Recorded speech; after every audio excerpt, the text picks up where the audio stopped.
The Sleeping Beauty. In a far-off country, a beautiful little princess was born to the king and queen. The king was so happy and he held a great feast in her honor.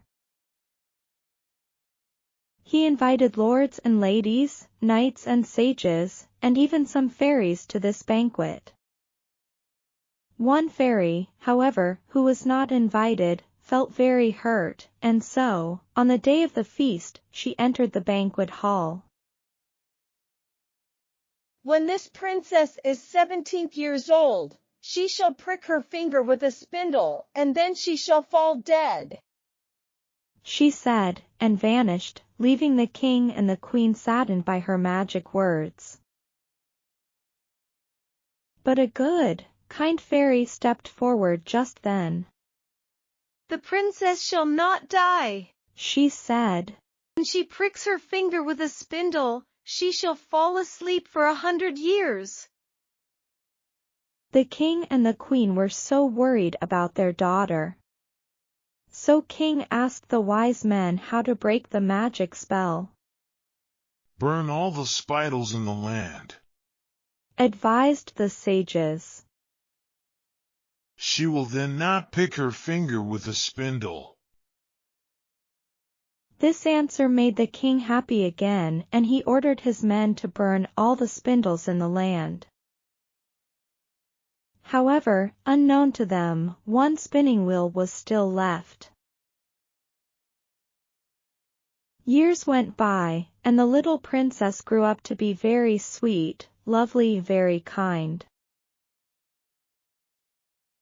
On her 17th birthday, however, her father and mother were away from home, and so she played about the house at her own sweet will. She went up even to the very top of the castle tower, where she had been forbidden to go. There in a small room she saw an old woman, all by herself. "What are you doing here all alone, old lady?" asked the princess. "I am spinning. Do you want to see how the wheel turns?" answered the old woman. "Please let me turn the wheel," begged the princess. The old woman readily gave it to her. Eagerly the princess took it to hand, and the dreaded thing happened. But the minute she touched the needle of the spindle, she fell the ground. The witch's spell comes true. In a terror, the old woman at once lifted her lifeless body onto a bed. The 100 years' sleep had begun. The whole kingdom was sad for Sleeping Beauty. With the princess, everybody in the palace fell asleep, the maidservants at their work, the horses in their stables, the dogs in their kennels, the birds in their cages, even the flies on the wall. When the king and queen returned, they too fell asleep. All was still for 100 years. As the years passed by, a thick forest grew up around the palace and kingdom was hidden. Exactly 100 years later, a handsome prince was passing through the forest and he saw a strange kingdom. While exploring it, he was surprised to find the Sleeping Beauty that lying fast asleep. Her beautiful hair lay on the pillow like threads of gold.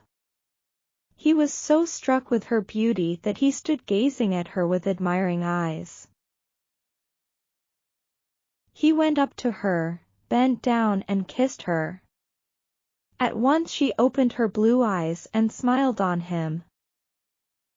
In an instant every living being in the palace woke up. The servants began to work, the dogs began to bark, the horse began to neigh, the birds began to chirp.